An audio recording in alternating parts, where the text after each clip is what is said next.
Boa tarde. Boa tarde. Boa tarde, boa tarde. Eu sou Luiz Manuel, fui convidado de mediador e Maria Rita é a monitora? Quem é a monitora? Oi, sou eu. Sim. Sim. Eu tô cuidando de 2 salas agora. Então, qualquer coisa. Tá, então assim, qual é a ordem da apresentação, Maria Rita, você sabe? Só Boa um minutinho. tarde. Vou dar uma olhada.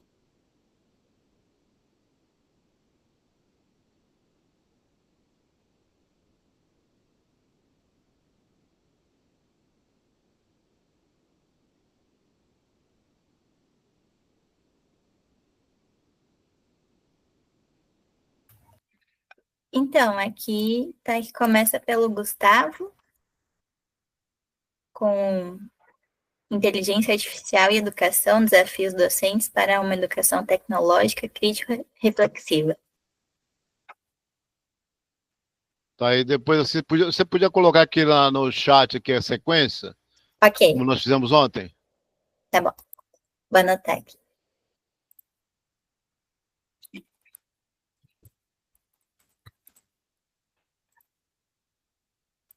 Pode falar, Emily Argolo. Boa Emily tarde. Argolo. Boa tarde. Boa tarde. Eu queria saber se eu posso apresentar, ser uma das primeiras a apresentar, porque eu estou no evento presencial e tenho que participar das atividades aqui presencialmente. Então, se eu puder, por favor, ser uma das primeiras, seria muito bom.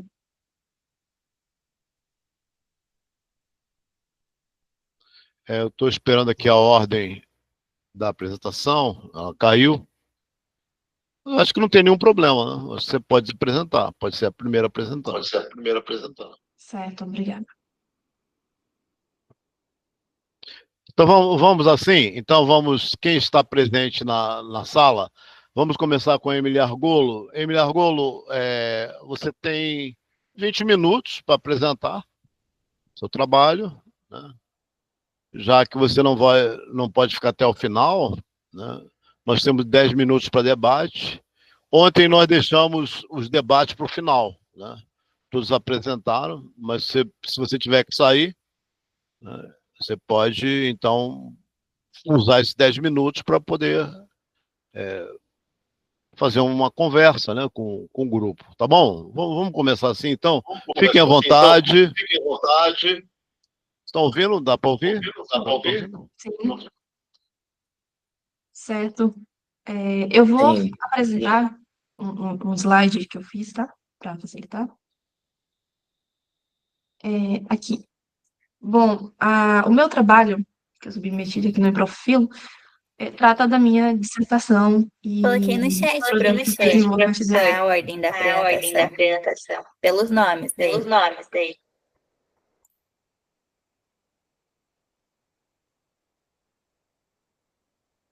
Continuo a apresentação? Desculpa.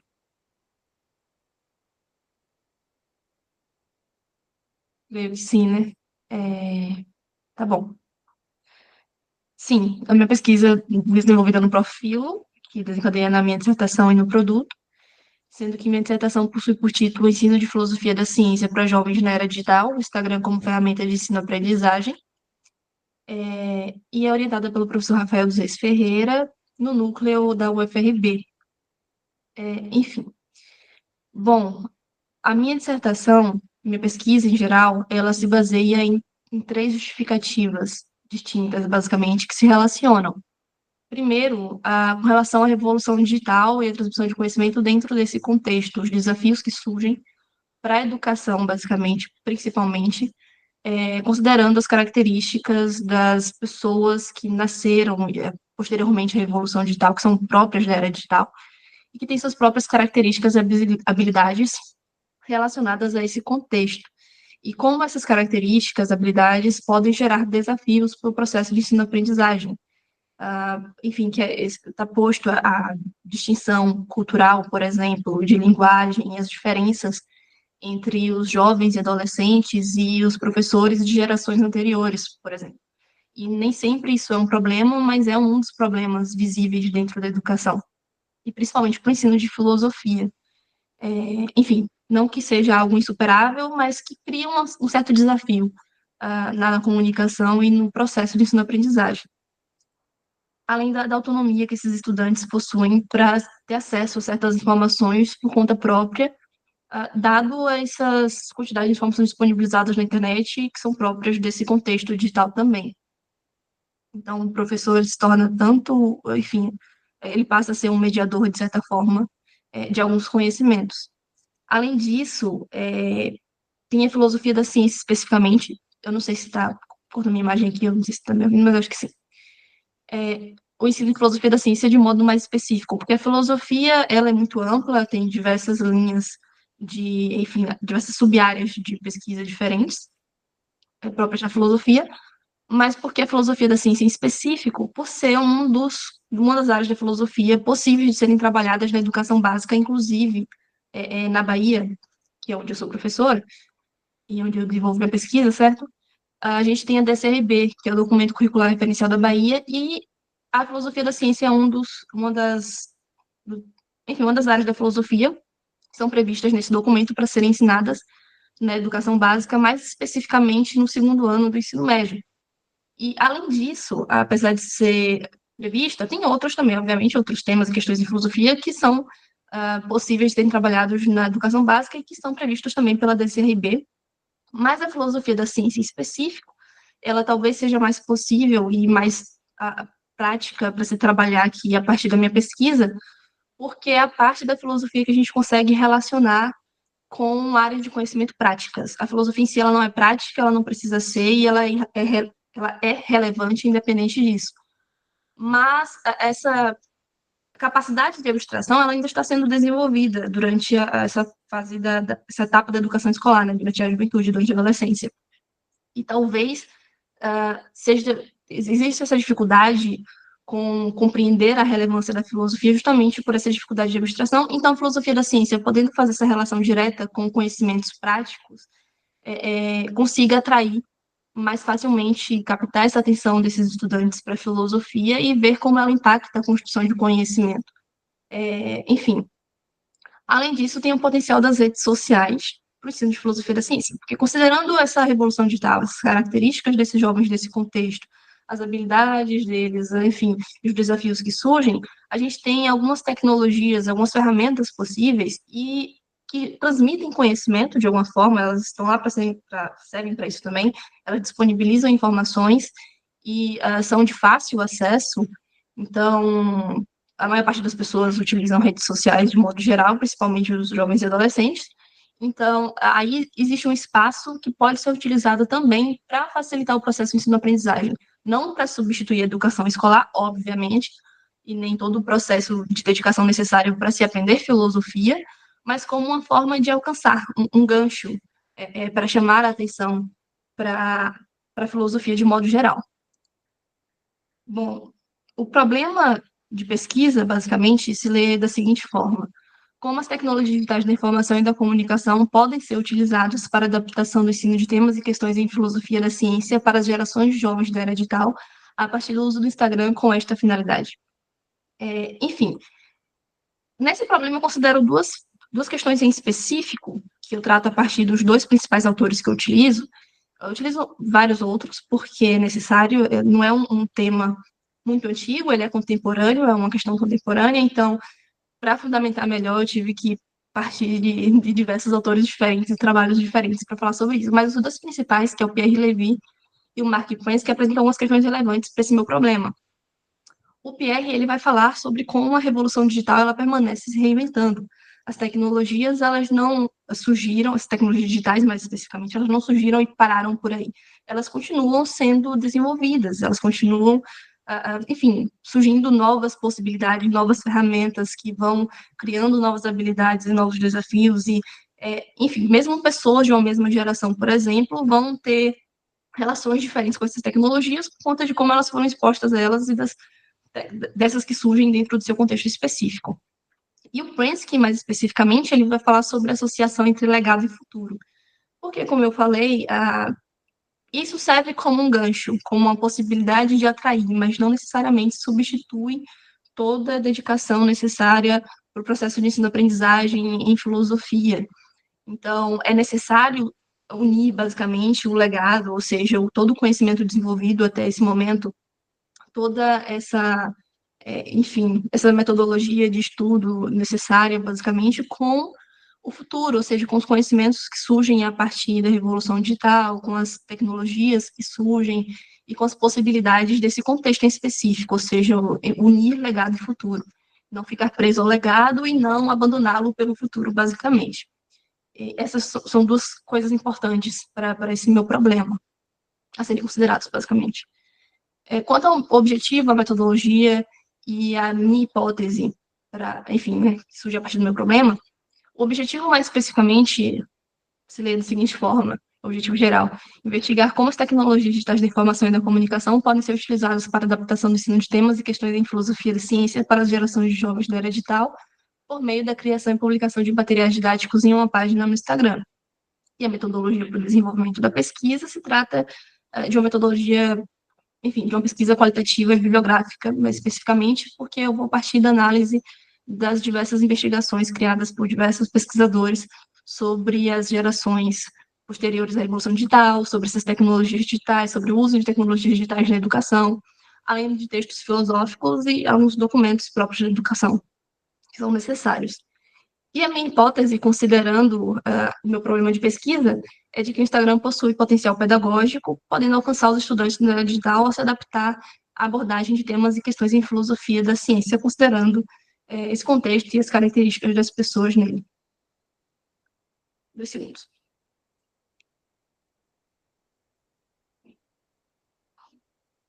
A minha dissertação está estruturada da seguinte forma: são 4 sessões, sendo 3 delas teóricas, basicamente, para o desenvolvimento da pesquisa e para a apresentação, né, de toda essa fundamentação, e a 4ª para a exposição do produto.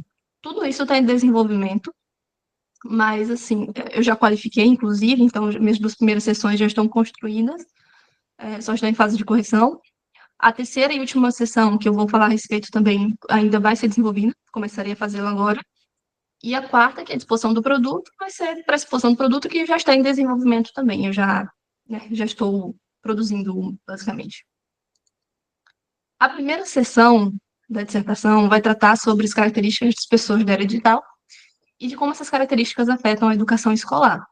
E aqui, o principal autor, como eu já citei, é o Mark Prensky, mas eu utilizo alguns outros pesquisadores desse tema também, como Tab Scott, Larry Rosen, McCrandle e alguns outros, que vão falar sobre essas gerações posteriores à Revolução Digital, quais nomenclaturas poderiam ser utilizadas para se referir a elas, quais as justificativas para essas nomenclaturas, quais são as características dessas pessoas e quais são os desafios possíveis para a educação, considerando esse contexto. E todos eles vão falar algumas coisas em comum sobre essas gerações, como, por exemplo, a intensidade de exposição às tecnologias digitais e aos recursos presentes nela, basicamente.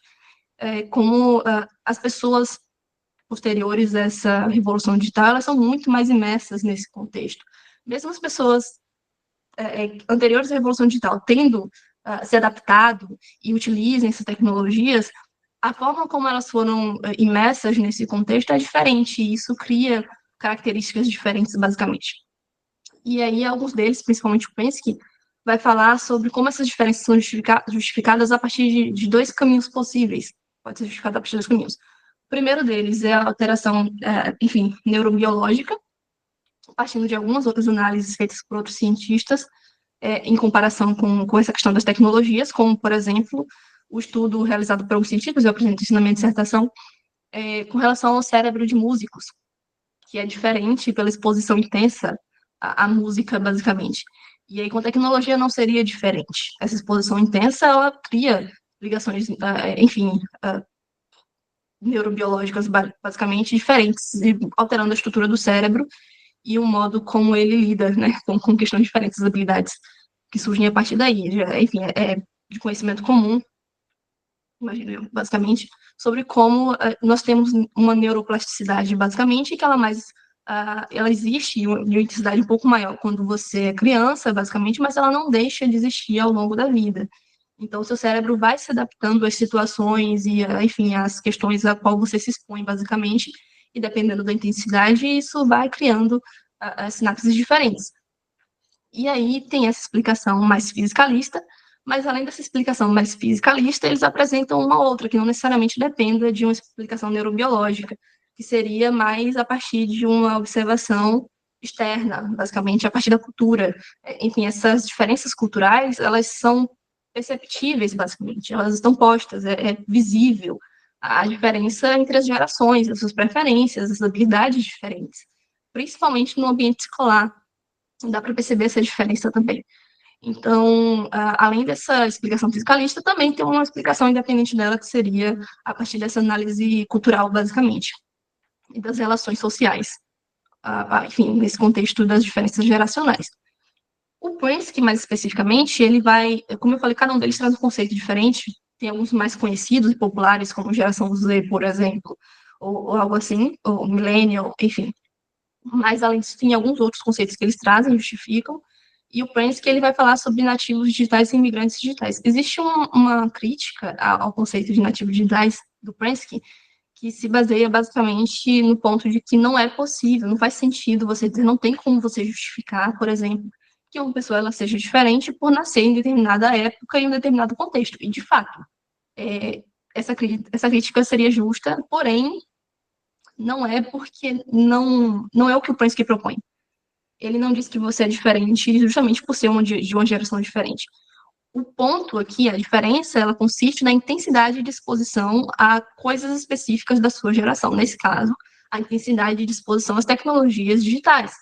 É um cálculo proporcional, basicamente. Uma pessoa que tem 50 anos e esteve exposta às tecnologias digitais durante 15 anos vai lidar com ela de uma forma diferente de uma criança de 10 anos que esteve exposta a essas tecnologias ao longo de toda a vida, praticamente. Enfim, de formas diferentes, mas ainda assim ao longo de toda a vida. 10 anos inteiro é a vida dessa pessoa e ela está exposta às tecnologias durante todos esses 10 anos. 15 anos é mais do que 10, mas a pessoa, em compensação, teve 35 anos que não esteve exposta a essas tecnologias digitais, então, obviamente, vai lidar de uma forma diferente. E, por isso, existe essa distinção para o Prensky entre imigrantes digitais e nativos digitais. E essa distinção que ele faz, né, nesse sentido de imigrante, nativo e tal, ela vai se apresentar também na questão da diferença de linguagem, que é o que ele apresenta. Essas pessoas, elas falam diferente, elas são nativas de um outro contexto, tem uma linguagem nativa, basicamente, enquanto esses imigrantes, eles aprendem essa linguagem, eles não possuem ela de nascença, que é o ponto em questão. Eles aprendem, e aí essa linguagem ela é necessária para que haja comunicação. E essas diferenças culturais, basicamente, ou neurobiológicas, que seja, elas obviamente impactam na educação escolar, porque se não há um consenso, se não há uma comunicação, não tem como desenvolver esse processo de ensino-aprendizagem, ou pelo menos será mais difícil. Então, é necessário que haja essa possibilidade de comunicação, é necessária essa adaptação de linguagem em um certo sentido, dentro do que é possível, sem comprometer o processo de aprendizagem, obviamente, para que haja esse desenvolvimento de interesse dentro de alguns temas e questões, basicamente, que não parecem tão acessíveis em um primeiro momento para essa etapa da educação. Na segunda sessão, eu trago o filósofo Pierre Levy, principalmente, no conceito de cyberespaço, para falar sobre como esses conceitos justificam ou apresentam possibilidades para o uso de tecnologias digitais para o ensino de filosofia na educação básica. O Pierre ele vai falar sobre como esse cyberespaço ele é esse ambiente criado pela interconexão global de computadores, e que é o que a gente chama de virtual, mas como esse virtual ele não é distinto do real. A gente tem mania de distinguir o que é real e o que é virtual, mas não existe essa distinção. Se existe, é real, basicamente. Então, há o mundo virtual e o mundo para além dele, mas ambos possuem impactos reais um no outro, basicamente. Por isso que o Pierre Levy ele não gosta muito do termo impacto para falar sobre essa relação, mas a gente pode utilizar para facilitar a compreensão do que ele está tentando dizer. Basicamente, existe essa relação mútua entre o mundo virtual e o mundo para além dele. E aí ele vai utilizar o conceito de virtualização justamente para falar sobre como essa conexão se dá, esse impacto, entre aspas, se dá a partir da virtualização e da atualização, ou seja, há o surgimento de problemas, esses problemas, eles, enfim, são atualizados e surgem novas soluções e surgem novos problemas, e por aí vai, e esses problemas impactam um no outro, um problema existente no mundo, para além do mundo virtual, ele pode ser atualizado, solucionado no mundo virtual, e aí surge um novo problema no mundo virtual, e, enfim. Então, existe essa relação, uma coisa não está distinta da outra, o Levi vai explorar isso muito mais, obviamente, eu estou reduzindo aqui. E aí, esse ambiente virtual, sendo ele real, ele também tem impactos reais, ele precisa ser explorado dentro do que é possível para a construção de conhecimento, porque é um ambiente possível de construção de conhecimento. E aí ele vai falar sobre tecnologias da inteligência e inteligência coletiva a partir desse contexto. As tecnologias da inteligência seriam justamente essas tecnologias, enfim, aqui nesse contexto de tecnologias digitais, que ampliam a capacidade humana, basicamente, para construir conhecimento. Por exemplo, a gente tem essa desterritorialização desse espaço, ele possibilita que as pessoas acessem conhecimentos diversos que não acessariam se não houvesse esse espaço digital, basicamente. Se eu estou aqui, mas existem conhecimentos que só são possíveis do outro lado do mundo, eu não teria acesso a eles.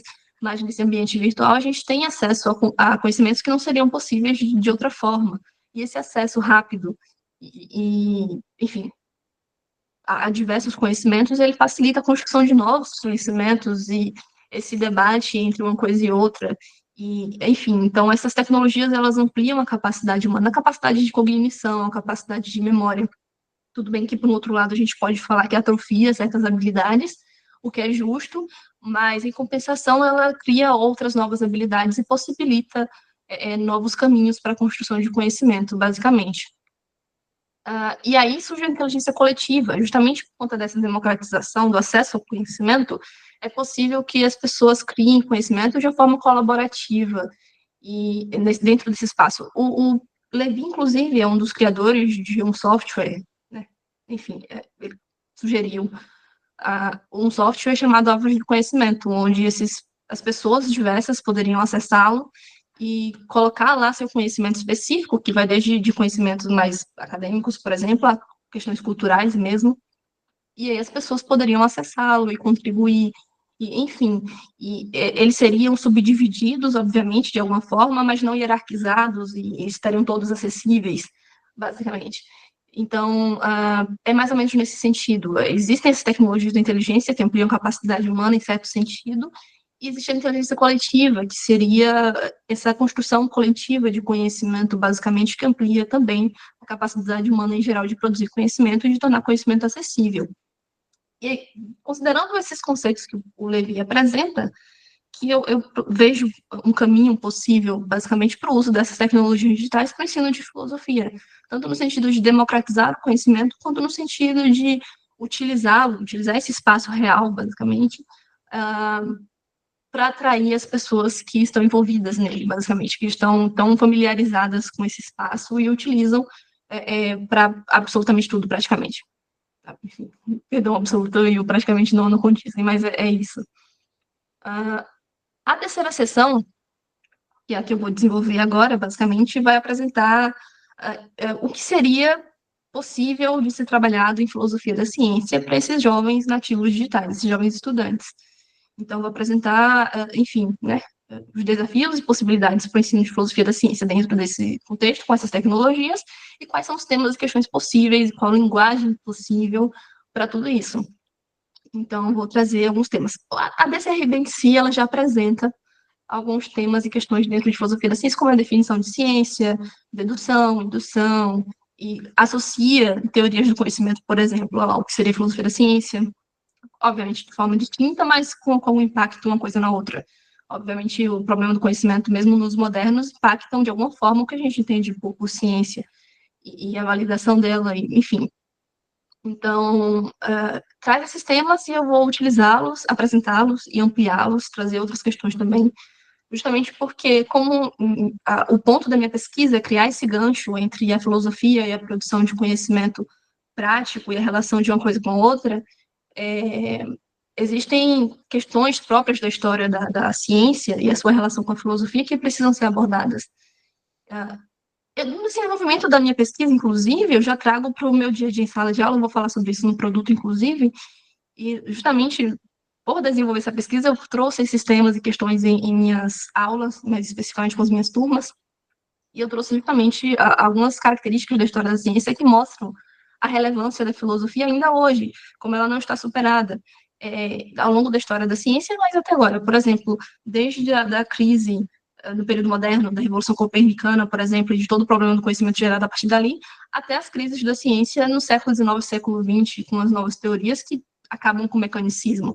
Obviamente, isso não pode ser abordado de um modo muito profundo dentro do ensino médio, porque, enfim, não é o tipo de investigação apropriada para esse contexto, mas ainda assim pode ser explorada em algum nível para mostrar como a filosofia foi crucial. A partir daí que a gente surge os debates com relação à demarcação da ciência, com relação aos métodos apropriados para a investigação científica e todas as questões que envolvem o círculo de Viena, o Popper, inclusive, é um dos principais filósofos que eu pretendo trazer para tratar desses temas e questões, não o único, mas o principal, temas e questões de filosofia da ciência, eu quero dizer.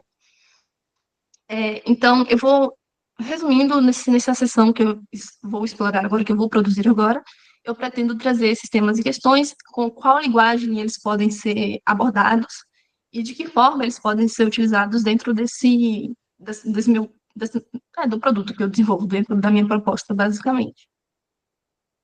E na quarta sessão é onde eu vou expor o produto que já estou desenvolvendo, ainda vou expor dentro da dissertação, basicamente, e apresentar como ele pode ser utilizado, que é o Instagram como ferramenta de ensino-aprendizagem e filosofia da ciência, ou seja, há uma página no Instagram, materiais sendo produzidos para serem publicados, materiais, obviamente, possíveis para essa ferramenta, como vídeos curtos, imagens e tal, de novo, que não substituem uma leitura densa de filosofia, o debate próprio para a sala de aula, enfim, né, que explora a filosofia de modo mais profundo, que é necessário para o processo de ensino-aprendizagem para a construção de conhecimento filosófico, mas seria, como eu falei, um gancho, uma possibilidade de atrair, de mostrar, desenvolver interesse. Os autores que eu utilizo na primeira sessão, que vão falar sobre as gerações posteriores à Revolução Digital, eles vão falar como esses jovens e adolescentes eles não perderam a capacidade de se concentrar, de dar atenção às coisas.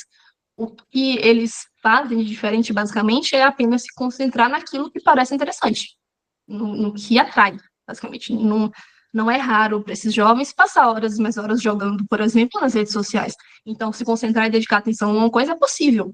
Mas, enfim, eles fazem isso com aquilo que parece interessante. Então, a ideia é tornar interessante para, a partir daí, trazê-los para essa dedicação mais densa, basicamente, a esses conteúdos.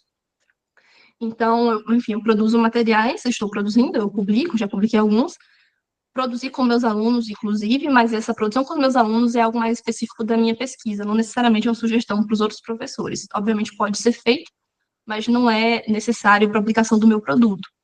Eu fiz isso com os meus porque eu queria saber a percepção deles, que eles gostariam de ver. Obviamente não pode ser feito de um modo tão bem desenvolvido, porque a gente tem pouco tempo em sala de aula, enfim, a gente tem alguns recursos tecnológicos disponíveis, mas não são os melhores possíveis. Então, a gente fez aquilo que estava dentro da possibilidade deles, mas de alguma forma me possibilitou ver o que eles gostariam de ver, basicamente, em algum nível. O que eu produzo, obviamente, eu produzo com mais atenção e mais tempo, então é diferente. Mas eu ainda vou publicar o que eles produziram. Já publiquei algumas coisas que eu produzi, vou produzir algumas outras. E a minha sugestão, de modo geral, que eu vou apresentar nessa sessão também, é que os professores possam utilizá-lo como sugestão para os seus alunos, como algo extra classe, basicamente um material extra classe para se entender minimamente alguns conteúdos, ou dentro da sua sala de aula mesmo, como uma forma de sensibilizar esses estudantes antes de desenvolver o conteúdo propriamente. Mas essas questões relacionadas ao meu produto, como eu falei, vão ser mais desenvolvidas no momento em que eu expor ele nessa sessão, coisa que eu ainda não fiz. E eu coloquei o print aqui da minha página para vocês terem uma ideia do que eu pretendo, basicamente, do que eu tenho feito. Isso aqui são 2 vídeos, um carrossel com imagens. Eu ainda vou trabalhar um pouco mais, aqui são mais... Esses primeiros que eu produzi são mais relacionados ao problema do conhecimento, e aí daí eu vou encaminhando para a filosofia da ciência propriamente, mas por enquanto está assim. E, sim, basicamente é isso. Obrigada pela atenção. Então, boa tarde novamente Boa tarde a todos, novamente a todas, a todos. Maria Rita, Maria Rita, quer fazer alguma colocação? Quanto algum informe? Estão ouvindo? Dá para ouvir? Então, assim, nós agradecemos a Emily Argolo, já que ela não vai poder ficar, né, presente, me parece, não é isso, Emily? Isso, Vai ter eu que posso sair. ficar uns minutinhos sair. mas Então, eu nós preciso sair. poderíamos colocar algumas perguntas para a Emily, né? Se vocês quiserem fazer algumas perguntas, porque ela vai ter que sair, e depois continuamos com o Diego Santos Rego, já que o Alberto Ferrari não está presente. Vamos fazer assim? Já que a Emily... Então, ó, fica aberto, vocês fiquem à vontade para fazerem colocações para a Emily, né, no trabalho dela. Parabéns, Emily, pela apresentação. Vamos lá? Vamos lá? Então, Diego Rego levantou a mão. Vamos lá, Diego, por favor. Boa tarde a todos. Gostei muito dessa temática, Emily. Parabéns por esse entusiasmo em conciliar um pouco o que a juventude curte com aquilo que a gente propõe enquanto filosofia, enquanto epistemologia. Parabéns mesmo. Eu tive dúvida enquanto uma das suas primeiras colocações, quando você fala em relação à linguagem que eles usam, que isso pode problematizar a compreensão, né, daquilo que a gente traz como filosofia, principalmente na epistemologia, que a gente sabe que é a parte mais conflituante, né? Associar aquilo que é trazido em outras épocas e também aquilo que a gente traz atualmente, né? Eu digo isso porque, às vezes, enquanto instrumento de linguagem, a gente usa de termos que são chamados virais, né? Viralizados, né? Como hype, como qualquer outro do tipo, e aí para um pouco aproximar nossa linguagem com ele. A minha pergunta seria como? De que forma, então, a gente poderia, né, não se esvaziar daquilo que a gente tem como conteúdo filosófico e tentar aproximar dessa realidade deles, porque é algo que, às vezes, eu tenho muita dificuldade, né, ainda que tenha uma proximidade de idade com eles, né, às vezes sinto essa problemática de poder associar as duas coisas e você considerando o instrumento do Instagram, isso possa ser uma atividade bem resolutiva para tudo isso. Então, é mais ou menos a minha pergunta. Certo, Diego. O Prince, um dos principais, né, que vai falar sobre essa questão da linguagem.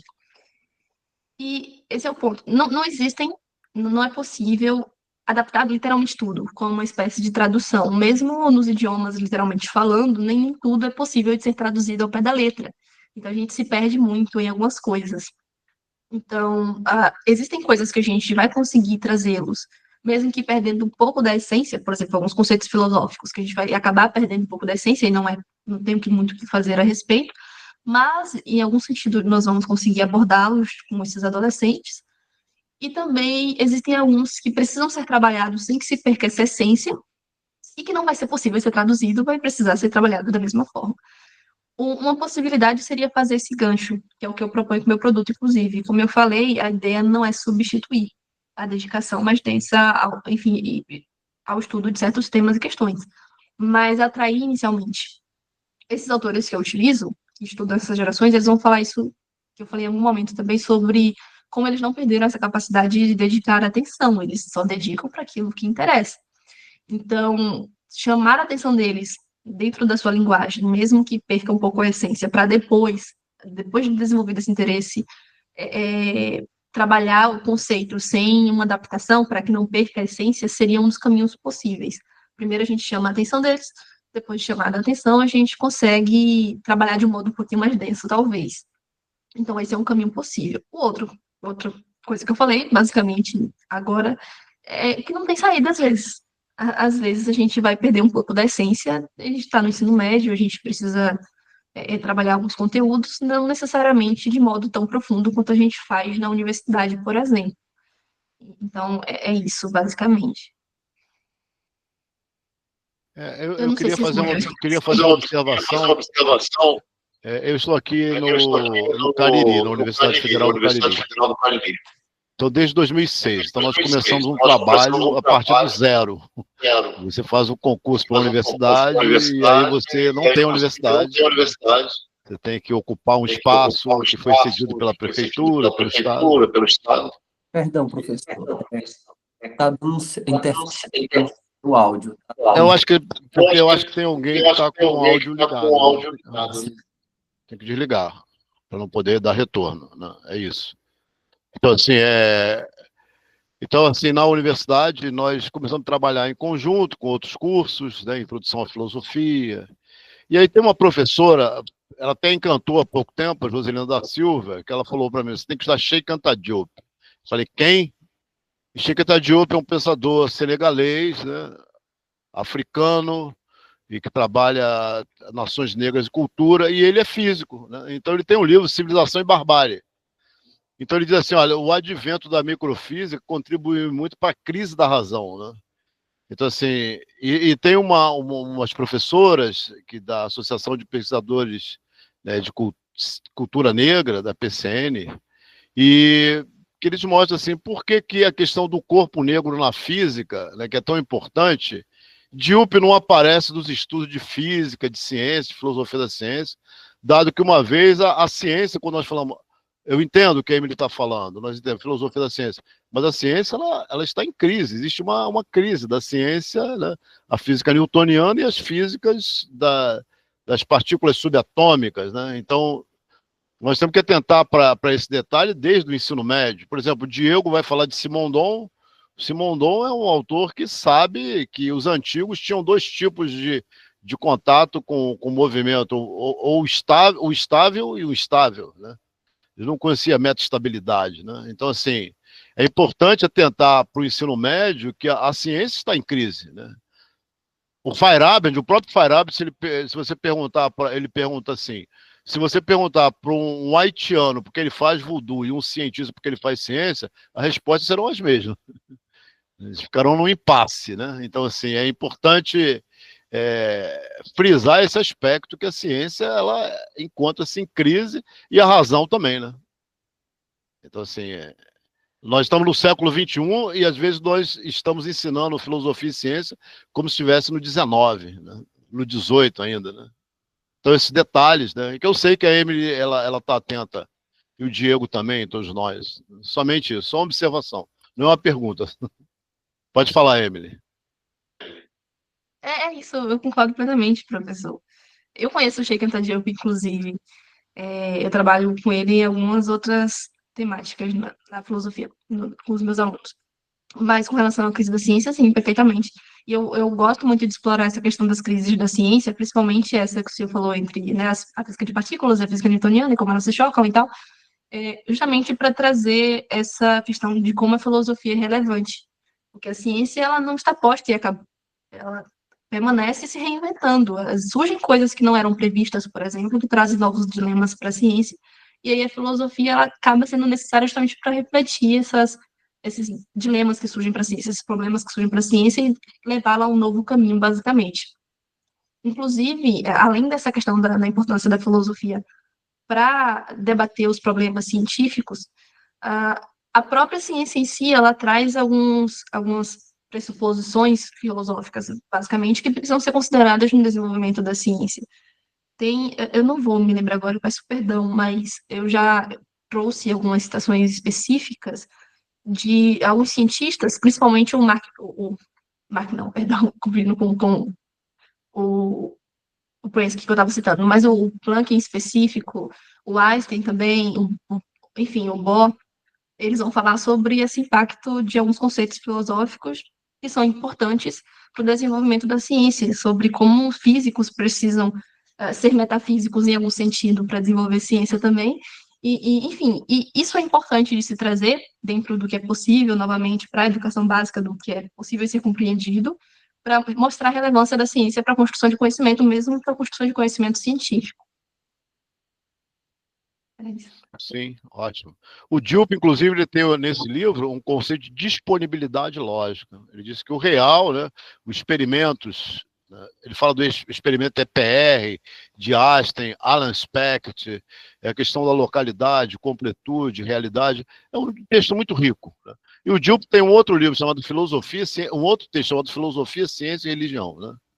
Então, eu creio que esse estudo da filosofia africana ele não é somente um estudo dos aspectos da unidade cultural africana, que o Diop fala, do matriarcado ao patriarcado na Antiguidade Clássica. Há toda uma questão epistemológica, né, de epistemologia africana. Inclusive tem o Baibai Molonga, que tem um livro chamado, uma tese, A Epistemologia Africana e o Processo do Real, né? Então eu creio que é muito interessante, já que a Lei 10.639/03 e 11.645/08 exigem o estudo da cultura africana, afro-brasileira, e a outra lei é a cultura indígena. E nós estamos no Sul, né, minha gente? Nós estamos hoje numa mutação do Sul. Nós temos que levar esses elementos para o ensino de filosofia, para o Filo. Porque eu sempre falo para os estudantes aqui no Cariri, ou nós vamos trabalhar com uma formação profissional comercial neoliberal, ou ficar numa enciclopédia do mundo hegeliana, ou então nós vamos pensar em pedagogias, né? Pedagogia da autonomia, né? A pedagogia do oprimido, pedagogia do conceito, como Deleuze e Guattari pensam no que é filosofia, né? Enfim, né? Mas eu agradeço demais. E vamos passar para o Diogo. Por favor, Diogo, já que o nosso querido, o primeiro, que seria o... Ele não está presente. Qual é o nome dele? Albertino Ferrari. Não está presente. Passamos para o Diego, depois para o Carlis Van. Tá bom? Então vamos lá, Diego, fica à vontade. Minutinhos e depois nós deixamos para o debate no final. Agradeço, professor Luiz, também agradeço a Maria Rita pela disponibilidade de apresentar esses slides nesse momento, porque eu tive uma intercorrência com o meu notebook nesse final de semana, lá em Petrolina, onde quebrou a tela, então eu acabei ficando privado de usar os dois elementos aqui, tanto o celular como o computador. Bem, agradeço também a participação aqui de dois colegas de mestrado, tanto o Givanildo como a Donária, que aqui estão presentes. Um abraço a vocês dois e aos demais que aqui compõem esse momento de conversa sobre essas filosofias dentro da tecnologia.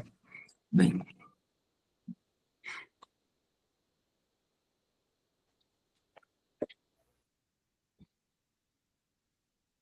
Diego está esperando os slides, não é isso? Isso mesmo. Maria Rita, tem como, Maria Rita, você dispor esse slide, essa apresentação do slide para ele?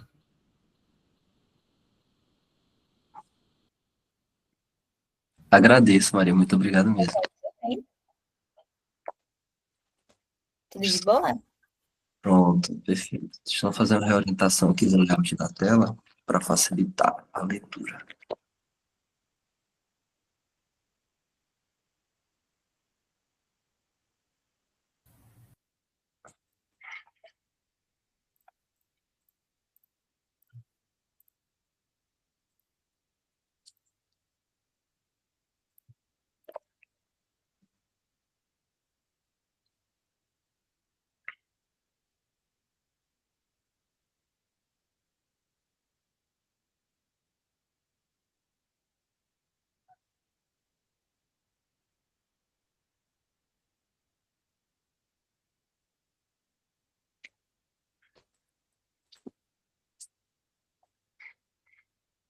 Bem, também faço minha apresentação. Eu sou mestrando do Prof. Filo, do Instituto do Sertão de Petrolina, aqui no Pernambuco. Sou professor atualmente de uma unidade privada, atuo tanto no ensino fundamental como no médio, e a minha pesquisa, junto com Simondon, está baseada nessa utilização dos meios técnicos, mas também a compreensão desses objetos técnicos como algo relacionável à nossa vida. Então, o Simondon, já de antemão, é um filósofo francês, para aqueles que não conhecem, e dentro da sua trajetória de escrita, também de ensino, ele participou das diversas áreas de educação. Então, ele começou a dar aula para o ensino fundamental, de literatura e também de filosofia, no Liceu de Descartes. Então, é uma escola técnica. Então, assim como o IF Sertão, eles trazem essa realidade tanto do ensino pedagógico, ensino básico, mas também a inserção dentro daquilo que seria alguma qualidade tecnológica, técnica, científica, como acontecia no liceu.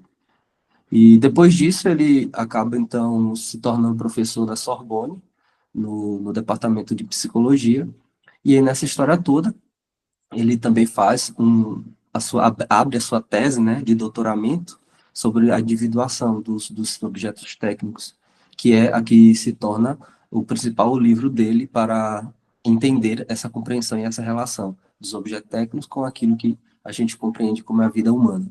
Então, se de fato isso seria uma união, se seria uma separação, né? Porque nós temos dentro da filosofia da técnica alguns embates, tanto de Heidegger de um lado, como de Bachelard do outro. E o Simondon, ele meio que olha para as duas realidades e pensa em como é que elas podem ser conciliadas. Se a gente pega, por exemplo, a Heidegger, ele olha para essa técnica como apenas de utilização. Então, esse progresso, ele é para pegar o ser material e torná-lo disposição para o uso. Então, já que eu olho para aquele objeto material e ele tem um limite, logo, esse limite ele vai se tornar escasso. Então, ele acaba, né, depois de um tempo, se tornando insuficiente, porque vai acabar, então a gente acaba somente usando. E do outro lado, Bachelard, ele também ele conversa um pouco, só que de uma forma muito mais harmônica. Então, a técnica, ela está para uma criação de um novo real. E essa criação deste novo real, ela transforma a humanidade. Então, de um lado temos essa transformação, do outro lado temos esse uso. E o Simondon, ele quer colocar esses objetos técnicos como essa relação íntima do ser humano como extensão em técnica. Então, tudo aquilo que eu produzo, ela é de fato algo relacionável a mim, à minha construção e ao meu modo de agir dentro do mundo. Pode passar, por favor. Bem, diante desse fato, nós vamos, então, considerar que existe um problema técnico a ser avaliado, né? Então, ele coloca essa reabilitação da técnica, colocando esse modo de olhar para o objeto, né, de um modo mais filosófico, um modo mais fundamental. E o que é que acontece? Ele olha, primeiramente, e isso deve ser bem guardado nas nossas mentes, que o objeto técnico, ele não é algo criado que não tem movimento, que não tem evolução, mas, pelo contrário, ele participa de uma individuação e também de uma concretização. A individuação, ela está ligada àquilo que é o ser humano. Então, todos nós nos tornamos indivíduos a partir da nossa evolução interna, a partir dos nossos conflitos que vão criando dentro de nós mesmos esse chamado indivíduo. Quando a gente fala desses objetos técnicos enquanto Simondon, a gente está trabalhando agora o conceito de concretização. Porque a gente pensa o modo e depois a concretiza. Então, é algo mais relacionável. E essa concretização, ela se dá pelo fato também de existir dentro de todos os meios técnicos esse conflito. E aí, onde é que surge, então, o homem diante disto? A pessoa, ela vai conciliar, ela vai mediar esses fenômenos que acontecem dos dois lados. Pode passar, por favor. Então, essa concretização, ela está para, né, sair desse abstrato e, então, tornar-se concreto. E esse processo que Simondon, ele trata, né, vem nessa dinamicidade, vem nesse poder, né, que as coisas têm de se transformarem, né? Então, sair de uma unidade orgânica, mas ampliando essas funcionalidades, essa possibilidade de ser algo muito mais amplo. E isso tudo a gente pode perceber quando a gente olha para qualquer coisa que tenha sido criada anterior a cada um de nós, e que esse processo a gente acaba percebendo essa evolução. Então, Simondon, ele, no seu livro, principalmente o Meiote, né, ele coloca muitos exemplos de como isso a gente pode identificar como essa concretização. E essa concretização, por exemplo, coloco aí para vocês nos slides, onde ele traz o primeiro momento chamado motor a vapor, né, onde o motor a vapor ele tinha a mesma funcionalidade de um motor a combustão, porém, aquilo que era a forma de organização das peças, né, foi substituída para algo muito mais eficiente, chamado motor de combustão. Todavia, né, existe uma certa ligação entre o primeiro e o outro, não só de utilidade, mas também de modo de manutenção, modo de organização desses elementos. Certo? Pode passar. E aí, como é que isso se torna? Então, ele vai querer tratar como é que essa gênese, como é que a origem, esse nascimento desses objetos técnicos. Então, esses objetos técnicos, eles estão, né, de forma nunca linear, porque não é sempre crescente, não é sempre evolutivo, tá?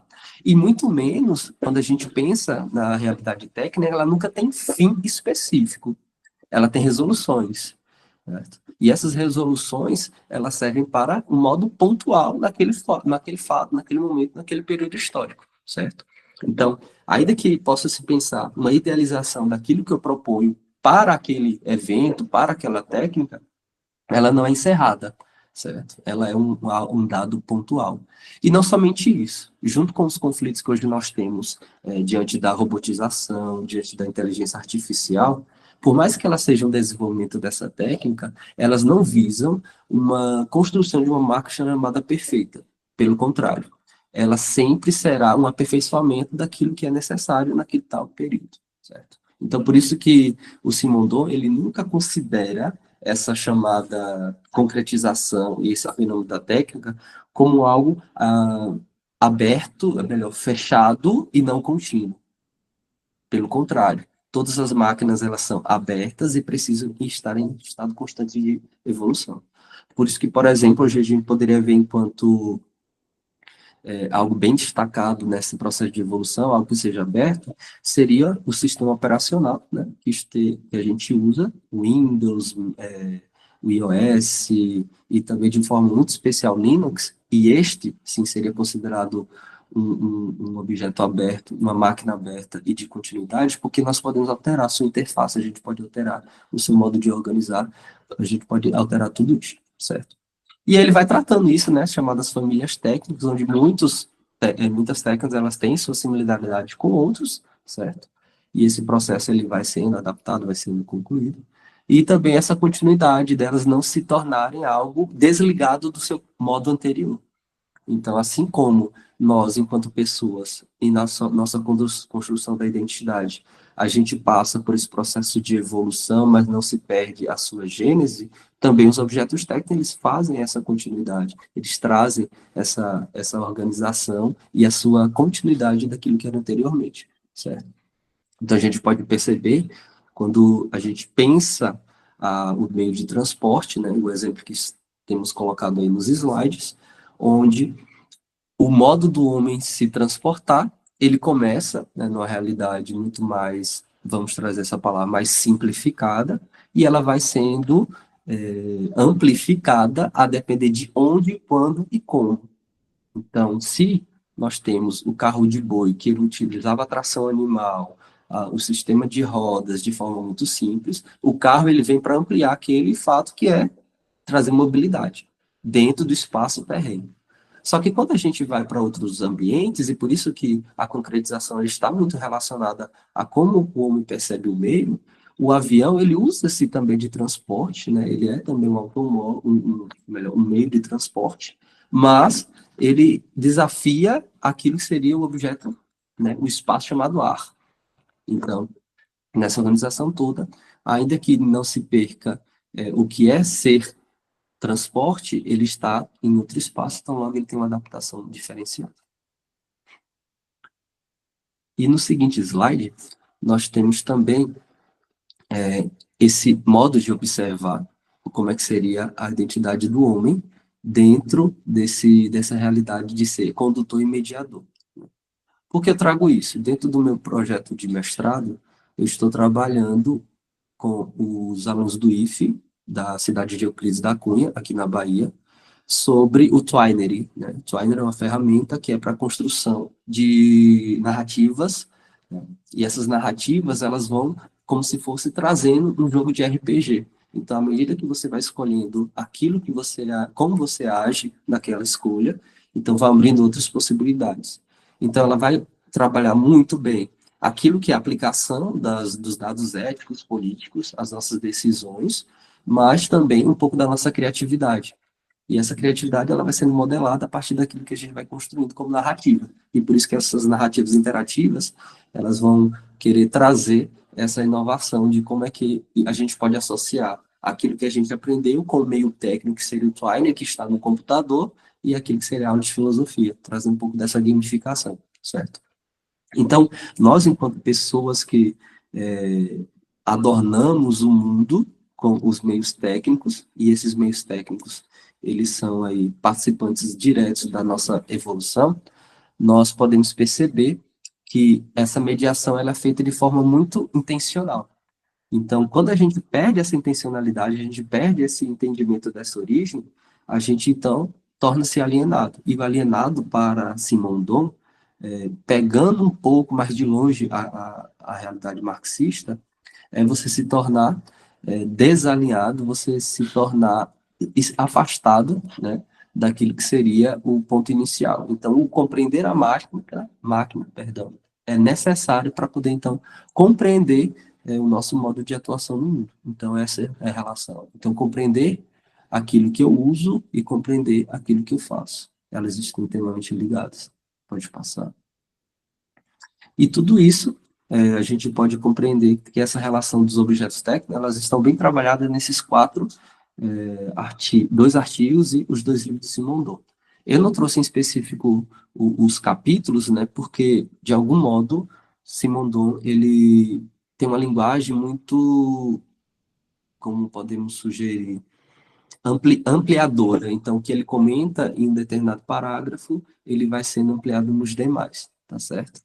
E aí, tanto o livro e o... Perdão, é porque está aparecendo notificações aqui na tela.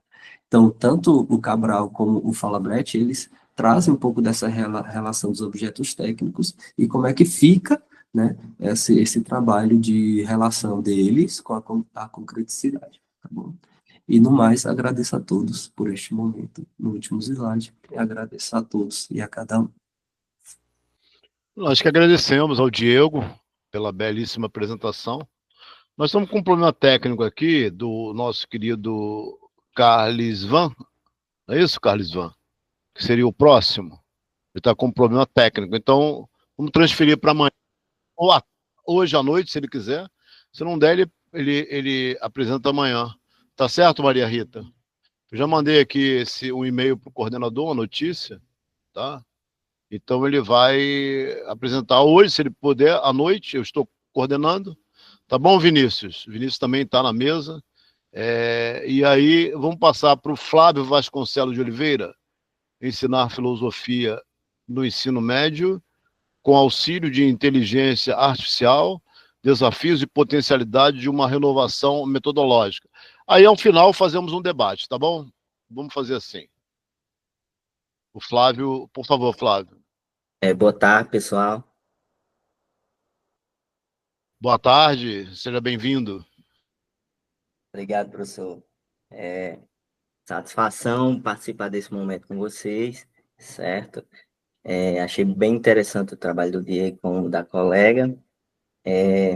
Gostaria de dizer a vocês que eu vou ler sobre o meu trabalho, tem uma parte aqui que está escrita e eu vou fazer a leitura para vocês, certo? Como vinha dizendo, meu nome é Flávio, sou licenciado em Filosofia, né, mestrando do Prof. Filo da UERN, aqui de Caicó, no Rio Grande do Norte. Não sei se vocês já ouviram falar, cidade bem quente. Hoje está frio, está 35 graus. No mais, vamos trabalhar essa temática sobre a inteligência artificial, certo? Tanto a questão dos desafios, como as potencialidades. Para isso, a gente está utilizando Alberto Cupani, certo? Filosofia da Tecnologia, um convite, e também Pierre Levy, que a colega anterior, a primeira pessoa que apresentou, também utilizou esse filósofo. E na questão do ensino de filosofia, a gente utiliza Alejandro Serletti e Jorge La Rocha, certo?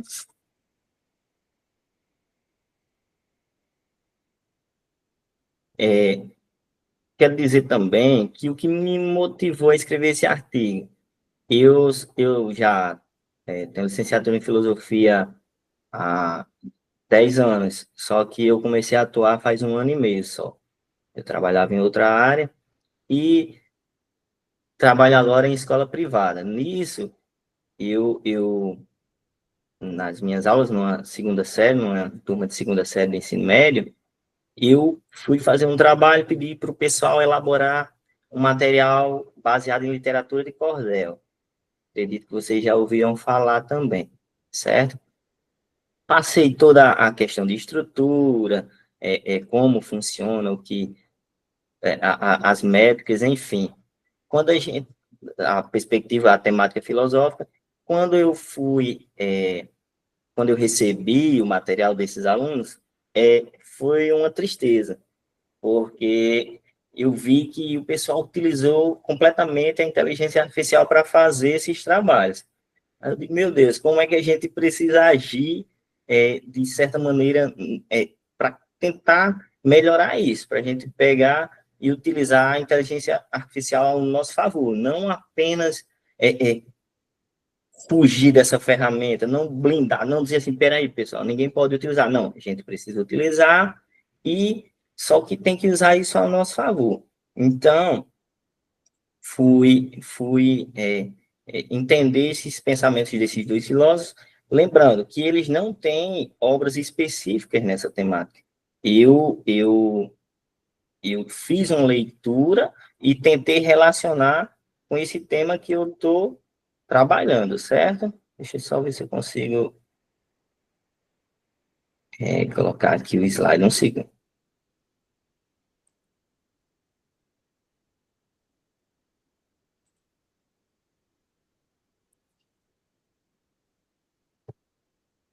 Isso que eu quero.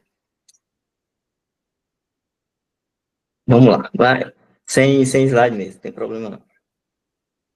A presença cada vez mais intensa da inteligência artificial no cotidiano escolar tem produzido transformações. Flávio, é só você clicar aqui na setinha, compartilhar a tela, Sim. você vai apresentar, aí abre uma janelinha, você vai ver o arquivo, é isso. Viu aqui, ó? Aqui embaixo tem o microfone, tem a câmera, aí, ó. Pronto. Perfeito. Ótimo.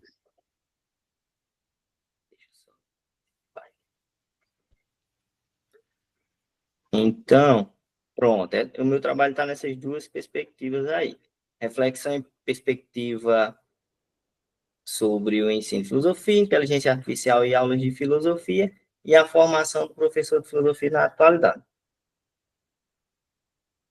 No campo da filosofia, tal realidade exige uma renovação pedagógica e metodológica, colocando o professor diante de novos desafios, mas também de inúmeras potencialidades. Então, a inteligência artificial ela chega para a gente é obrigado praticamente a ter que utilizá-la, mas a gente tem que entender que ela vai trazer benefícios para a gente, não encarar de uma forma que ela vai apenas nos prejudicar. Ah, meu Deus, tudo que eu peço para o aluno fazer, ele vai utilizar a inteligência artificial para produzir. E aí, cadê? Como a gente vai criar um aluno que pense de forma ética, que trabalhe essa reflexão em relação às mais diversas temáticas?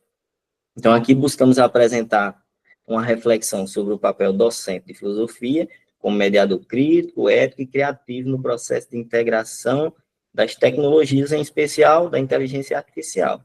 Porque, como eu falei para vocês, é inevitável esse não ter esse contato. Então, a gente precisa aprender a nortear e também a manusear tanto o professor precisa aprender a utilizar a inteligência artificial, como o aluno precisa aprender. E o professor de filosofia, eu penso que ele seria um dos profissionais mais indicados para fazer essa inserção no contexto do aluno, porque hoje em dia a gente entende que está muito vulgarizado a maneira como o aluno trabalha com a inteligência artificial, principalmente quando a gente está falando de aulas de filosofia, certo? Os avanços tecnológicos, como ressalta Alberto Cupani, tornou inevitável a reflexão sobre o lugar da tecnologia em nossas vidas, atingindo também a escola. No caso da filosofia, a questão é particularmente delicada, pois, embora a inteligência artificial ofereça conteúdos prontos e respostas rápidas, a disciplina exige aprofundamento crítico, argumentação e reflexão. Assim, cabe ao professor estimular o aluno a não se limitar ao consumo passivo de informações, mas a elaborar pensamentos próprios diante das ferramentas digitais.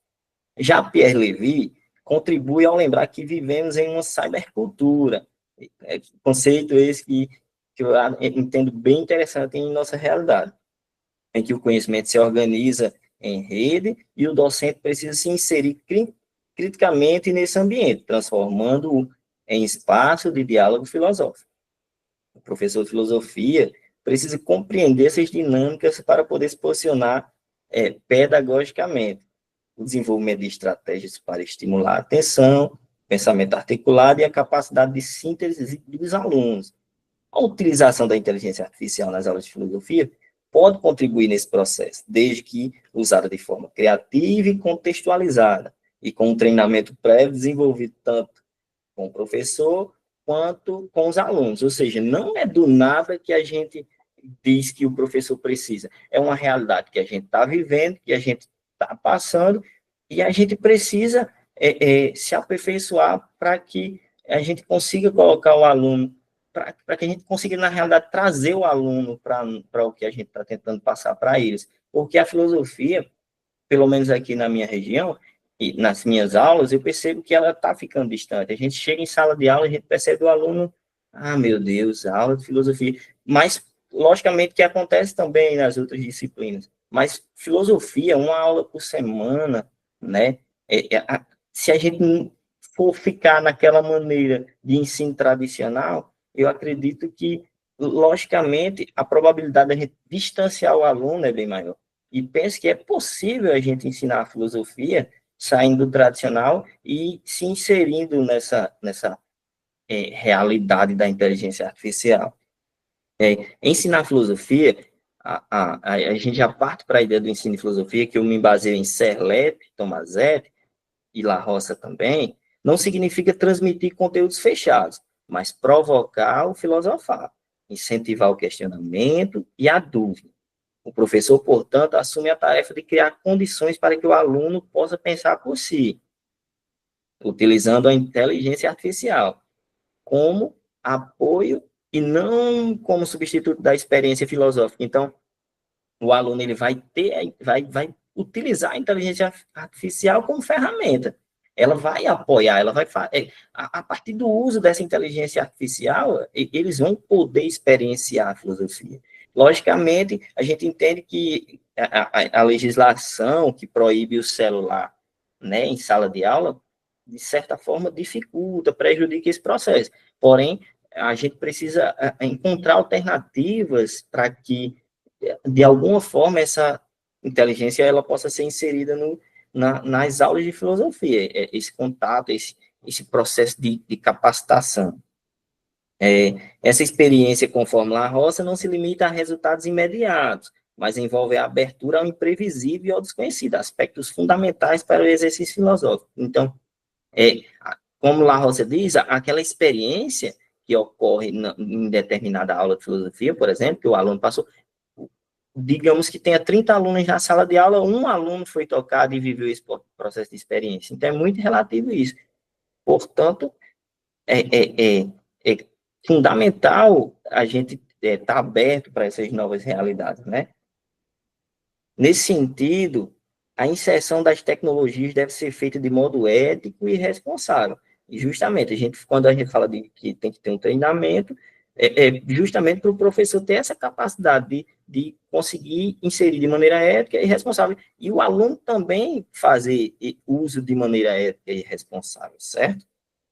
A LDB e a BNCC destacam a importância da autonomia intelectual e do pensamento crítico como objetivos centrais no ensino médio. A filosofia, ao dialogar com os avanços tecnológicos, deve manter a sua essência, que é formar sujeitos reflexivos, capazes de compreender a si mesmo e ao mundo em que vive. O uso da inteligência artificial, quando orientado, pode enriquecer esse processo, ampliando o acesso à informação, favorecendo metodologias inovadoras, como debates, simulados, análise de texto, filosófico, produção colaborativa, enfim. O que eu quero, o que eu tento apontar é que o professor ele não precisa ficar engessado tanto no material disponível e colocar o aluno em contato, buscar novas metodologias o mais breve possível, porque é a realidade do aluno. Uma coisa é um professor de quase 40 anos que não nasceu nessa tecnologia que a gente tem hoje. E ele já, como a colega falou, os nativos da informação, eles já estão nesses avanços tecnológicos. Então, se a gente não for utilizar o que é da realidade do aluno, é claro que isso não vai ser atrativo para eles. E a filosofia, que é uma disciplina que, de certa forma, ela causa, ela provoca com que o aluno precise de atenção, a gente precisa que, de maneira desdobrada, de buscar a atenção do aluno, porque é muito fácil o aluno fugir, não querer filosofia, principalmente por inúmeras questões. E se você vai dar aula na terceira série, o aluno está interessado na filosofia, no que vai cair no Enem. Você chega, vou falar de tal tema, o aluno, será que isso cai no Enem? Se não cai, o aluno não tem interesse. Então, se você, por exemplo, eu penso no meu projeto, o produto que a gente quer trabalhar é a criação de fábulas, certo? O aluno vai conversar com a inteligência artificial e a partir das respostas que um determinado filósofo lá que a inteligência artificial vai ser definida pelo aluno, a partir dessas respostas a gente vai criar essas fábulas. Então, esse processo, o aluno em contato com o meio digital, enfim, e eu penso que isso se torna mais agradável e de certa maneira, faz com que o aluno tenha mais interesse. Eu só vou saber no final do projeto, né, se realmente isso aí vai dar certo. Para finalizar, eu digo o seguinte, que a formação do professor é um ponto crucial. A formação inicial, em geral, não contempla suficientemente o uso da inteligência artificial e suas implicações pedagógicas, o que exige investimento e formação continuada. É lógico que para o professor ele se capacitar, a gente não vai aprender só no YouTube, o professor não vai estar lá no YouTube vasculhando, tentando. Lógico que o professor tem que tem que dar esse pontapé, tem que buscar. E a gente tem que investir na formação, porque, lógico, a gente sabe que existe inúmeras,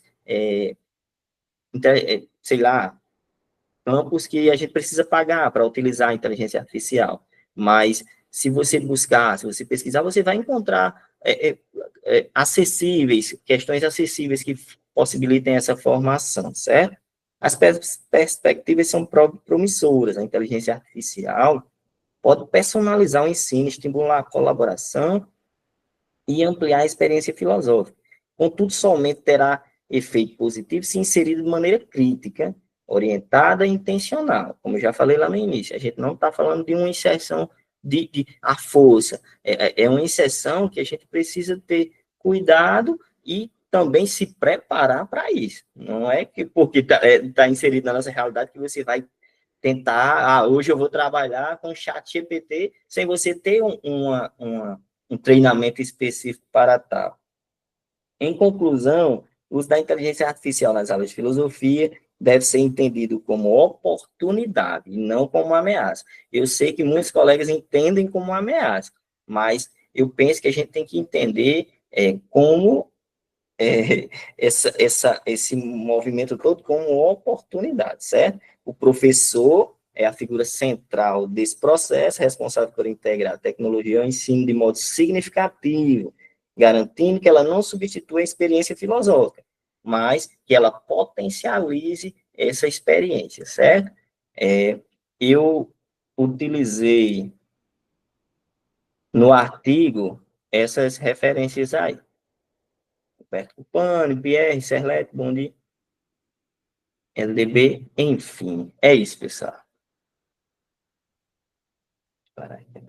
Então, nós agradecemos ao Flávio, e também ao Diego, e também a Emily, que já apresentou, né? Então, assim, como o primeiro palestrante, ele não estava presente, e o Carlos Van está com um problema técnico, nós temos um bom tempo para nós debatermos.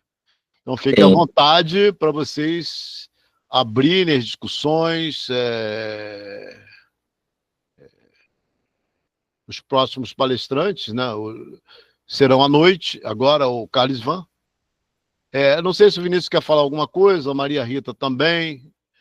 Os que chegaram agora, fiquem à vontade, sejam bem-vindos e bem-vindas, bem-vindas. Então vamos para nossas conversações, né? Então fique à vontade. Olha, eu vou colocar aqui duas questões para vocês. Questões não são questões. São, primeiro, parabenizar vocês pela apresentação, né? Então, o Simondon ele é muito importante, Diego. Eu falo assim do Simondon, dentro dessa trajetória que eu comecei a dizer aqui, sobre esse aprendizado de você chegar numa universidade, você fazer um concurso aqui no Cariri. Nós estamos próximos, né?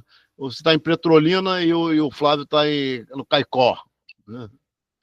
Então, nós vimos uma transformação, assim, o processo de interiorização e expansão do ensino superior. De 2000 para cá, 2006, nós temos uma transformação no Nordeste.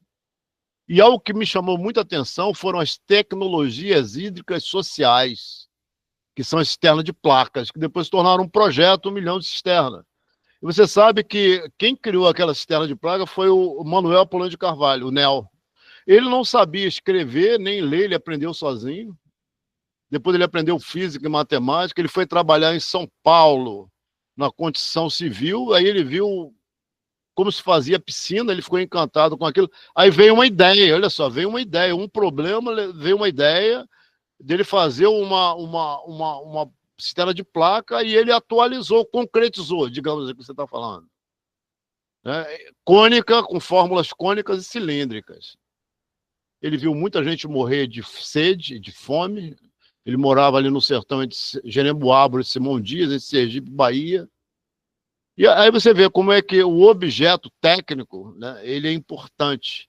E aí tem colegas nossos que dizem assim que é importante nós educarmos, né, desde o ensino fundamental, ensino médio, através da filosofia, da matemática, mas precisa ter uma educação dos objetos técnicos, Diego. É preciso, como você está fazendo aí, parabéns, e o Flávio também, e a Emily também. Porque, assim, o Simondon tem uma palestra dele no YouTube, que ele fala, olha, se nós queremos estudar estética, filosofia da arte, você tem um aspecto normativo, né?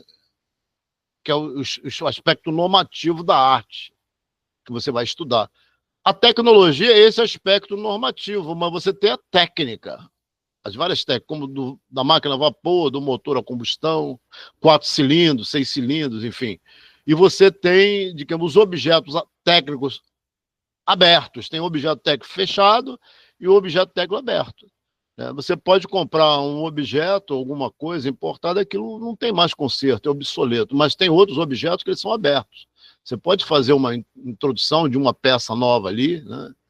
E o que é interessante, se você pegar esse objeto, que é o celular, né, o celular mecânico, quando ele abriu, você não tinha fotos para você trabalhar, você falar no telefone, era uma coisa mais difícil, o telefone era pesado, aqueles fios, né? Depois vieram os orelhões. Hoje você tem o celular como objeto. Objeto é tudo aquilo que pode ser manipulado, transladado, né? Você tem um telefone celular com foto, com scanner, com som, com imagens. Isso é um objeto aberto, né? Então, o Simondon, ele está mostrando isso, o modo de existência, né, do objeto técnico, que você colocou muito bem. E aí eu penso, nós podemos utilizar esses devires para utilizar, por exemplo, Parmênides e Heráclito, o ser e o devir, você utilizar a questão que o Simondon fala, ó, o devir é a afirmação do ser, né? A individuação, tanto psíquica como coletiva. Por que eu estou falando isso, meu querido? Por que eu estou falando isso? Porque, assim, nessa interiorização do ensino médio, do ensino superior, nós começamos a aprender como se constrói uma universidade, e eu, como tinha eu fiz um trabalho no mestrado em Bergson, e no doutorado em Deleuze. E o Deleuze apresentou o Simondon, mas eu não sabia quem era o cara. Você vai ler aquele cara ali, o Deleuze apresentou na época, era uma resenha de uma revista, que nós pegamos com o professor Cláudio Piano, que ele tinha um livro, fizemos uma xerox, traduzimos, começamos a estudar aquilo ali. Aí entramos na individuação física e biológica, depois os objetos técnicos. Aí o Simondon começou a ficar conhecido, mas não sabia quem era, né? E aí, como eu vi essa questão do Simondon falando da informação, como é que era importante a informação, aqui no Cariri tem o curso de biblioteconomia, eu comecei a dar aula e vi que tinha um filósofo da informação, com Luciano Flórida, que tem a ética da inteligência artificial, o próprio Rafael Capurra. Aí eu comecei a me associar né, a esses filósofos, eu comecei a ver a importância de esse meio que nós estamos vivendo, né? Aí você vai entendendo, a universidade está se individuando, é uma individuação psicocoletiva, você tem que ter computadores, tem que ter objetos técnicos, laboratórios, nos diversos cursos, né, engenharia de materiais, você vai aprendendo o que ele está falando, aquilo é a realidade. E nós não tínhamos campus, hoje nós temos um campus, tem vários campos, inclusive. Você está entendendo? Ele está falando, olha, ele está falando dessa realidade, né? Então, como é importante você estudar o Simondon, e aí o Levi e esses autores que o Flávio utilizou, outros palestrantes já tinham apresentado, mas ontem eu falei, primeiro filósofo que eu falei para os colegas ontem foi o Simondon, da importância de você estudar o Simondon, né? Porque é muito interessante. E aqui nós temos colegas, que eu sou do GT Deleuze e Guattari, que é o Eladio Craia, ele estuda bastante a filosofia da tecnologia em Simondon, tem grupo de estudos. Aqui nós temos um professor no Cariri também, que tem um grupo de pesquisa de filosofia da técnica e tecnologia, né? Então vocês precisam vir aqui também, no próximo encontro, já que estão perto, né? Uhum. Perdão, o nome do professor que o senhor citou agora? O Eladio Craia. Ó, eu vou colocar meu e-mail para vocês aqui, olha, para vocês manterem contato comigo. Perfeito. Aqui, ó, Manuel.Lopes, aí eu mando para vocês textos que eu tenho, Maravilha. muita coisa, referência, porque nós temos que espalhar esses estudos, né? Perfeitamente. Certeza. A gente E aí agradece demais. Legal. E aí o Simondon, ele é importante porque na Argentina, como você falou de concretização, tem um professor chamado Herédia, parece que é José Luiz Herédia, alguma coisa assim. E eles têm uma leitura muito própria, né, da recepção de Simondon, e ele tem um artigo, eu te mando, está em português, sobre a concretização. Somente isso, né? Então, parabéns a vocês, é só esse detalhe. E agora, a Ana B. Félix dos Santos levantou a mão. Pode falar, querida. Fica à vontade. Ei, boa tarde a todos. Eu sou do Rio de Janeiro, tá? Da Unirio, e fiquei assim feliz demais de ouvir o trabalho de vocês, porque eu sou aquela professora antiga. Já trabalho há 35 anos dando aula para adolescente e eu sofro exatamente isso, não conhecer os equipamentos técnicos. Ter sempre que pedir ajuda aos alunos, ajuda a filho, e realmente para quem é professor antigo e está pegando essa garotada que manja muito, está sendo muito sofrido. Por isso, assim, eu me vi na fala de vocês, aquele professor que está ali tentando buscar, tentando entender, junto com os nativos que já nasceram nessa era, né? E eu lutando quando eu tenho uma certa resistência.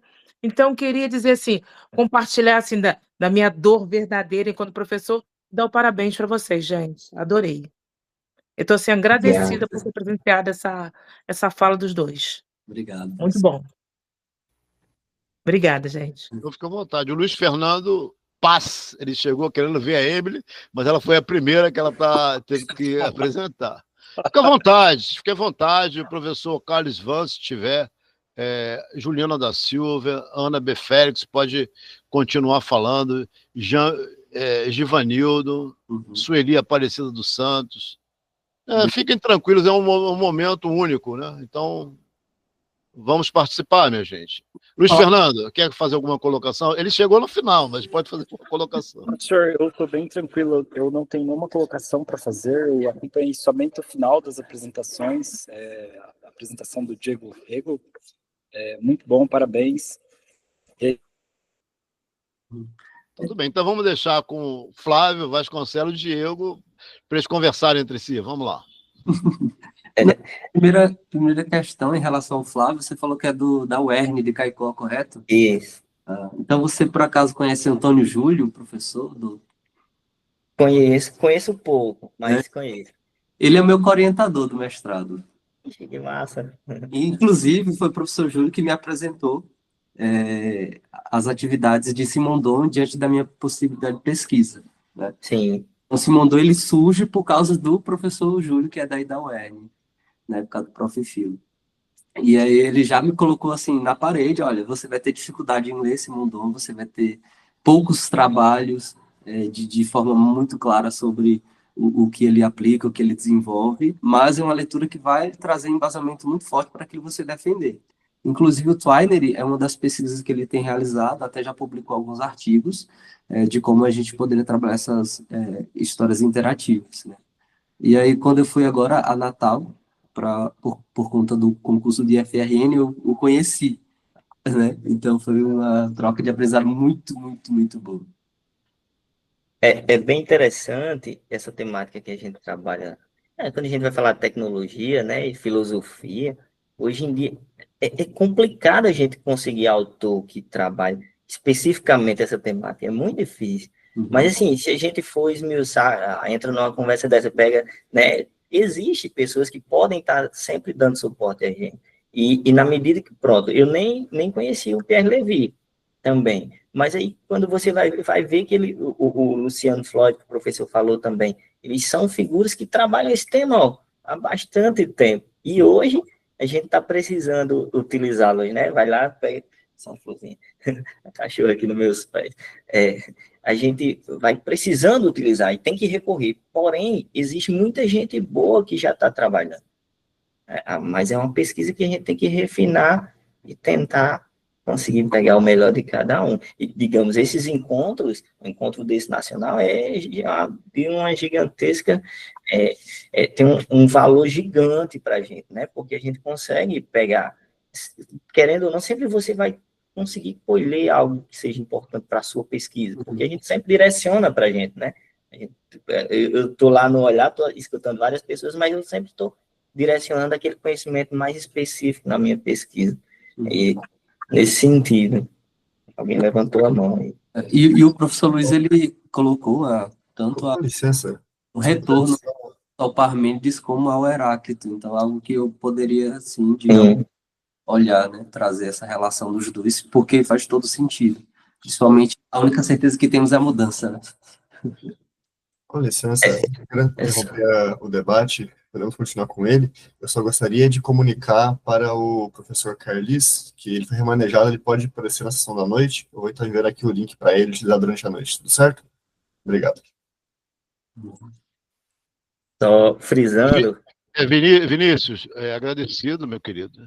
Aí eu deixei aqui para vocês aqui o link, do periódico da concretização, tá aqui, aqui no chat aqui, tá bom? Do Juan Manuel Heredia, sobre a concretização. E eu deixei o e-mail, vocês se comuniquem, por favor, tá? Que aí eu mando mais artigos. Com certeza. Com certeza, professor. O senhor falou que está o quê? Na Universidade do Cariri, é isso? A Universidade Federal do Cariri, Juazeiro do Norte, UFCA. Sim, perfeito. Inclusive, com esse processo da interiorização que o senhor comentou, a filosofia ela agora está no campus do IF Sertão, né? Então, no norte da Bahia é o único curso de filosofia. Então, mais seriam vocês aí, né, no Cariri, não é isso? Isso. E aí os outros só nas capitais. É verdade. Nas universidades particulares, né, obviamente. E vamos abrir um curso de cinema e audiovisual. O primeiro aqui digamos assim, do Nordeste, né, do interior. Nós conseguimos já a aprovação, vai passar pelo Conselho Universitário, mas vamos abrir em 2027. Né? Eu acho interessante esse modo de olhar para os novos cursos, atendendo uma demanda, né? Essa demanda regional, por exemplo, nós temos várias pessoas que estão se tornando autores, né? Diretores, cinematografia, sabe? Trabalhando muito no recurso de autoimagem. Então, você trazer para mais perto destes que estão periféricos, que não têm esse acesso a universidades que estão já nas capitais, mostra essa democratização. Então, isso é muito interessante. E essa questão da pedagogia, quando você fala da pedagogia da autonomia, do oprimido, uma pedagogia do sertão mesmo, né? Porque eu penso assim que no sertão você tem todo um modo de falar que é completamente diferente. As pessoas falam de agenciamento, né, de emaranhado. No sertão você fala de encangado, né? Encangado, é uma canga, né? Por isso vem um cangaço, né? Eu quando vou falar do Spinoza, do primeiro gênero de conhecimento, eu uso o sertão, a cantoria, o folheto. Olha, nós somos abestados, né? Depois nós vamos nos tornar desenrolados.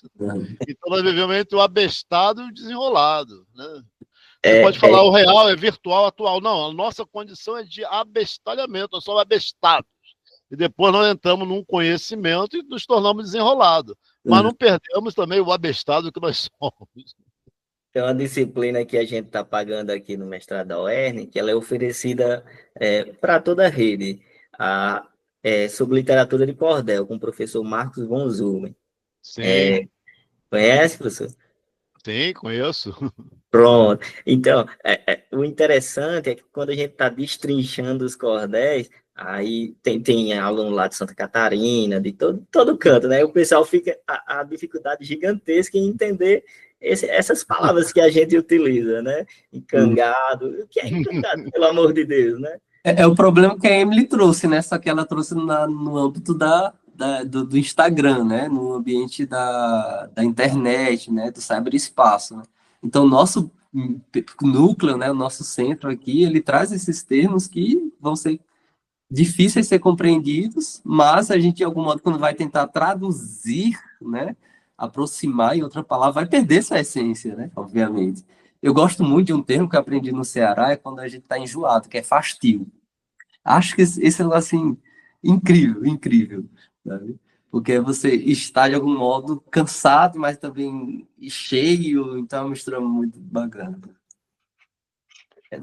Se a gente for falar essas palavras bem regionais, né? A gente vai passar o dia todo aqui. O que é importante que você fala da cantoria, é importante também aqui, você tem a lira nordestina.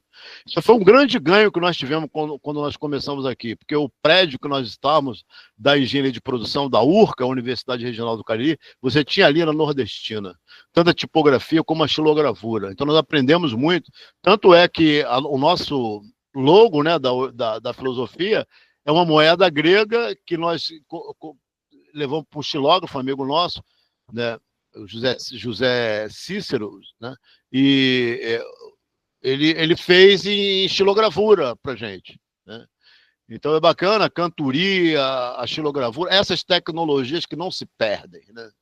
Sim, logicamente que o pessoal quer, hoje em dia, quer adaptar, né? Eu vou lá, pessoal, vamos produzir o cordel, meus alunos, aí, a gente vai fazer a capa no chat GPT, mas aí pede que venha no estilo estilogravura, então, digamos, vai ficar parecidinho, mas é claro que não vai ficar da maneira, aquela, digamos, vai perder a raiz, o cordel não vai ter aquela raiz dele de cordel que você vai lá e na madeira faz aquela imagem, que ainda existe pessoas que fazem isso hoje tranquilamente, muitas, né, como o senhor citou aí. E também aqui na universidade, você chega num laboratório de engenharia de materiais, você tem um espectrômetro de última geração, né? Então, isso aqui é interessante, você vê a realidade da tecnologia, da ciência, da filosofia, nesse ápice que nós estamos, né? Eu considero que nós estamos no ápice do pensamento, né? Que são os institutos, as universidades, né? E nós não podemos separar a tecnologia, né? A técnica de nossas vidas hoje. Então, essa educação, através dos objetos técnicos, que o Simondon coloca, o modo de existência dos objetos técnicos, é muito importante, né? Importante demais. Então, parabenizo vocês. Se não tiverem mais nada a declarar, podemos fechar aqui. 6 horas, eu vou mediar mais uma mesa, tá bom? Pronto. Um abraço a todos, tudo de bom, boa tarde. Valeu, pessoal. Um abraço. De bom.